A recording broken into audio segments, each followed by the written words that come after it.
Halo semuanya, apa kabarkah kalian saat ini? Ya, saya harap kalian semua dalam keadaan yang senantiasa baik-baik saja. Belakangan ini, saya memang berusaha untuk membuat pembahasan mengenai manga Mokushirōku no Yonkishi secara konsisten. Dan akhirnya sekarang sampai juga pada pembahasan chapter yang ke-48-nya. Adegan pertama yang bisa kita lihat di manga Mokushirōku no Yonkishi chapter ke-48 adalah ditunjukkannya ekspresi terkejut dari Percival, Donnie, Nasians, Anne, serta Sylvan. Terkejut lantaran melihat Shin yang tengah dikepung oleh kelompok Dark Talisman. Dan menariknya, ternyata alasan kenapa kelompok Dark Talisman mengepung Shin adalah karena menurut mereka rubah yang satu ini merupakan otak dalam kelompok Percival. Otak yang selalu memberikan bimbingan pada kelompok Percival di setiap kali ada kesempatan. Yang fakta tersebut disadari Vidic setelah sebelumnya cuma dengan menggunakan satu kata-kata saja Shin mampu menghilangkan rasa keputusasaan yang dialami oleh kelompok Percival. Lalu karena menurut Vidic di dalam pertarungan apapun membunuh otak atau pemimpinnya terlebih dulu merupakan kunci untuk menggapai kemenangan, itulah kenapa mereka memutuskan untuk mengepung Shin. Sebab menurut kelompok Dark Talisman, rubah yang satu ini merupakan otak dari kelompok Percival. Melihat salah satu teman berharganya tengah dalam keadaan bahaya, tentu saja Percival tidak akan tinggal diam begitu saja. Tapi langkah Percival harus terhenti sebelum sempat mencapai tempat Shin berada. Pasalnya sebagai pencegahan, Vidic sudah terlebih dulu mengaktifkan bola mantra. Dan bola mantra yang digunakannya kali ini adalah sihir Perfect Cube. Sebuah sihir penghalang super kuat yang dulu cukup sering digunakan oleh Merlin. Bahkan saking kuatnya, sihir ini dapat menahan efek pertarungan antara Meliodas dengan Escanor. Padahal kala itu entah Meliodas ataupun Escanor sama-sama menggunakan kekuatan penuhnya. Tapi sihir Perfect Cube tidak hancur.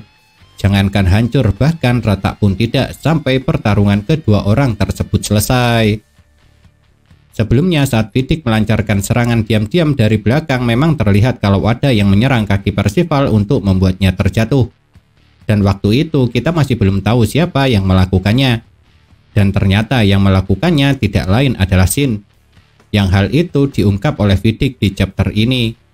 Akan tetapi yang lebih menariknya lagi, setelah Shin terperangkap di dalam Perfect Cube bersama dengan keempat anggota Dark Talisman, para kesatria kekacauan ini satu persatu mulai mengungkapkan keluhannya. Mulai dari Elgin yang kesal lantaran sihir layunya tidak dapat berhasil membuat senjata kelompok Percival terkena efeknya. Bargi yang kesal lantaran nasihat Shin sangat tepat sasaran dan membuat dia harus berakhir kalah dari Anne. Sampai keluhan Doronak yang harus kalah dari Donnie akibat Shin mampu membangkitkan keterampilannya bisa kita lihat juga. Dan karena semua alasan itulah kenapa Shin dianggap paling berbahaya di dalam kelompok Percival oleh para anggota Dark Talisman. Lantaran secara tidak langsung kemenangan yang diraih oleh Percival, Anne ataupun Donnie, semua itu memang berkat bimbingan yang diberikan oleh Shin. Shin di chapter ini memang dianggap sebagai familiar oleh Vidic. Namun karena kecerdasannya, Vidic juga meyakini jika Shin bukanlah familiar dari seorang kesatria suci tua biasa, melainkan merupakan familiar yang dimiliki oleh Raja Liones sendiri, yaitu Meliodas. Dan lantaran dianggap sebagai familiar dari Raja Liones, Vidic juga mengira kalau Shin pasti mengetahui semua informasi penting yang kelompok Arthur ingin ketahui. Oleh sebab itu, kesatria kekacauan yang satu ini mengajak Shin untuk membuat kesepakatan. Di mana kesepakatan itu Vidic meminta kepada Shin untuk membocorkan semua informasi yang ingin dia ketahui. Dan kalau Shin mau menerimanya, maka dia akan diberikan sebuah kematian tanpa rasa sakit. Tapi jika menolak, maka Shin akan disiksa layaknya di neraka sampai kematian menjemputnya. Memang benar, walau sudah dalam keadaan tersudut, rubah yang satu ini masih diperlihatkan sangat tenang. Bahkan saking tenangnya, dia ditunjukkan masih berani melakukan tawar-menawar dengan Vidic. Di mana yang Shin tawarkan adalah dia akan memberikan semua informasi yang Vidic inginkan, namun sebagai gantinya Percival beserta yang lainnya harus dilepaskan. Tapi sayangnya tawaran Shin tersebut langsung ditolak oleh Vidic. Pasalnya menurut kesatria kekacauan ini, seluruh misi yang mereka emban adalah untuk melenyapkan anggota Mokushirōku no Yonkishi dalam ramalan. Jadi tidak mungkin dia akan melepaskan Percival. Dan setelah penawarannya ditolak inilah Shin mengucapkan sebuah kata-kata yang sangat mengharukan. Sebuah kata-kata yang memiliki makna perpisahan. Sebab Shin di chapter ini mengatakan kalau sebenarnya dia bermaksud untuk menemani Percival sedikit lebih lama lagi. Tapi sepertinya ini adalah akhirnya. Sejak pertama kali Shin terperangkap di dalam Perfect Cube bersama dengan anggota Dark Talisman, sebenarnya Percival beserta yang lainnya terus saja berusaha untuk menolong. Dengan cara mengerahkan seluruh kekuatan mereka agar dapat menghancurkan penghalang tersebut. Bahkan Sylvan yang biasanya selalu bersembunyi juga ikut andil di dalamnya. Namun lantaran sihir Perfect Cube memiliki pertahanan yang sangat tinggi, pada akhirnya usaha Percival dan teman-temannya tidak membuahkan hasil sama sekali. Dan yang mereka dapat cuma kelelahan tanpa mampu memberikan goresan sedikitpun pada sihir Perfect Cube yang mengurung Shin.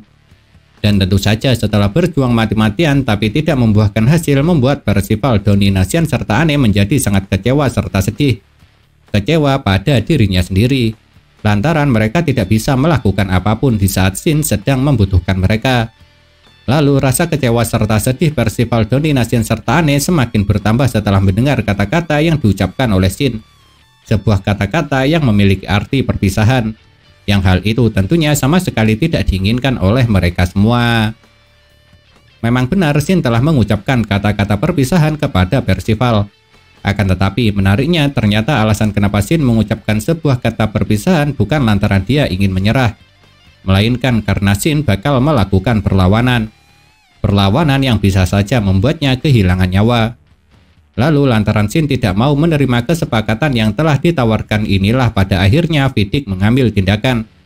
Mengambil tindakan dengan cara menebaskan pedangnya dengan sangat cepat serta kuat. Dan tentu saja Percival, Donnie, Nasian, Anne, serta Sylvan menjadi sangat sedih saat melihat semua kejadian itu.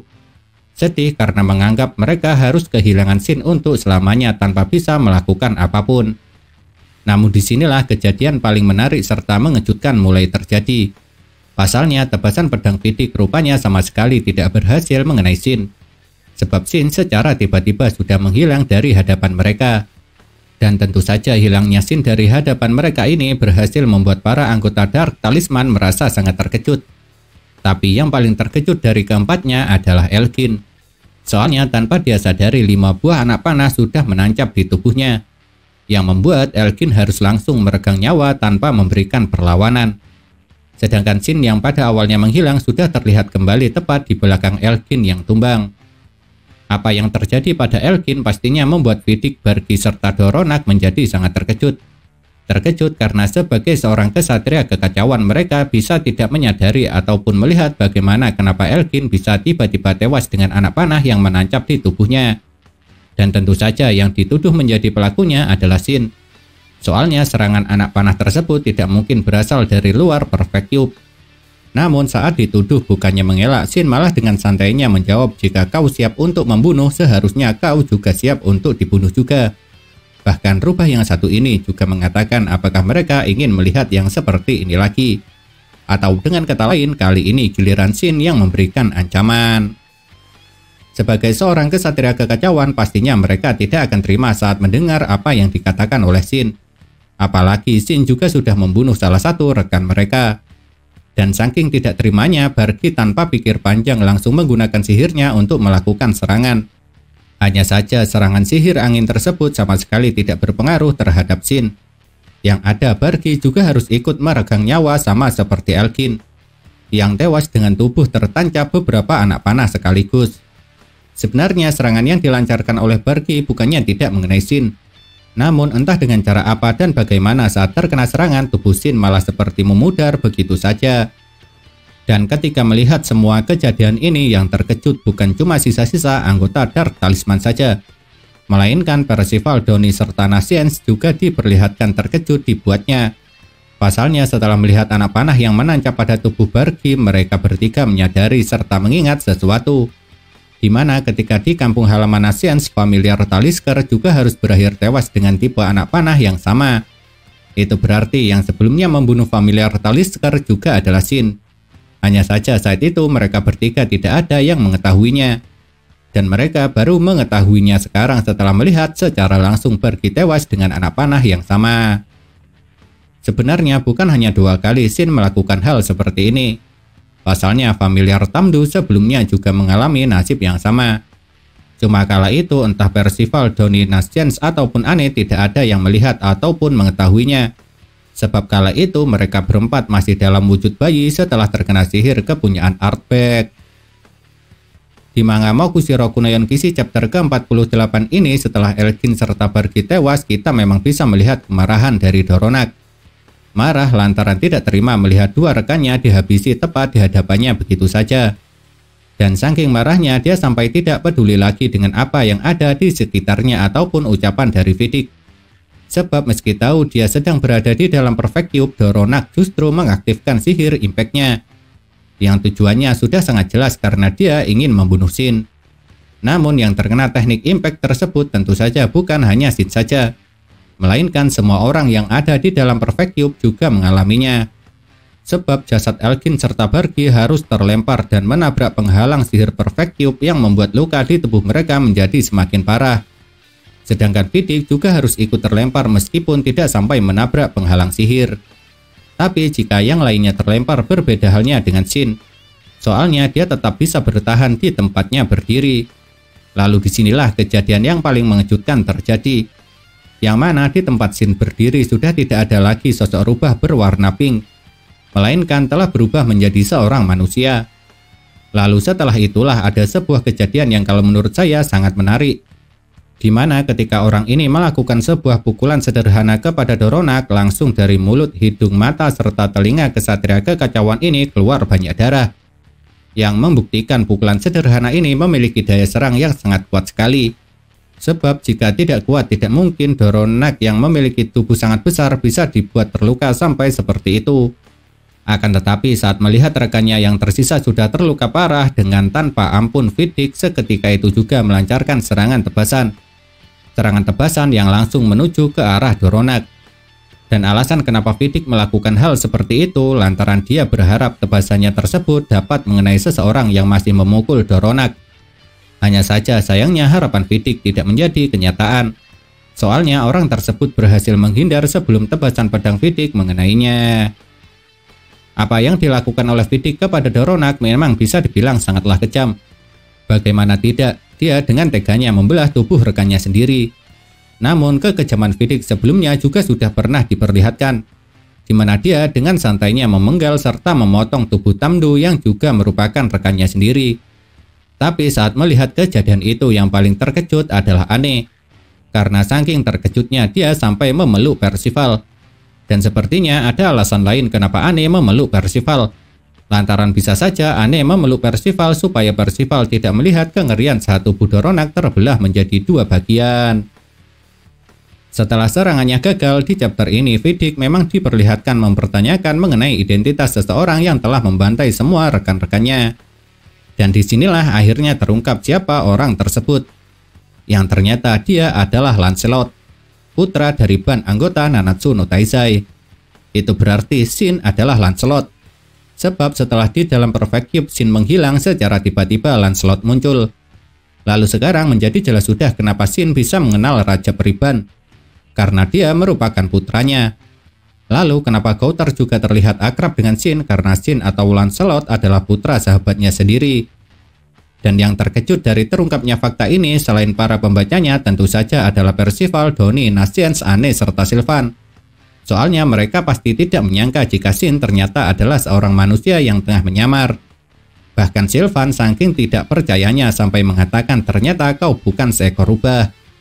Itu berarti alasan kenapa sebelumnya Shin mengucapkan kata perpisahan kepada Percival lantaran untuk kedepannya sosok Shin mungkin sudah tidak akan pernah muncul lagi.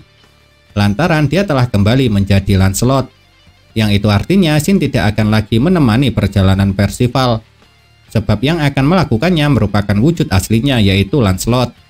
Makanya kenapa Shin sebelumnya mengatakan sebuah kata-kata perpisahan. Sebuah kata-kata perpisahan untuk Percival sekaligus para pembaca manga Mokushiro Kunoyon Kishi. Nah itulah yang dapat saya sampaikan mengenai manga Mokushiro Kunoyon Kishi chapter ke-48 ini. Kalau menurut kalian kejadian manakah yang paling menarik? Apakah kalian mempunyai pendapat? Jika punya, jangan pernah ragu untuk menuliskannya pada kolom komentar. Karena komentar itu sangat berarti bagi saya atau teman-teman lain yang membacanya. Sebab komentar kalian tersebut bisa dibuat menjadi referensi atau bahan untuk saling bertukar pendapat di antara kita semua.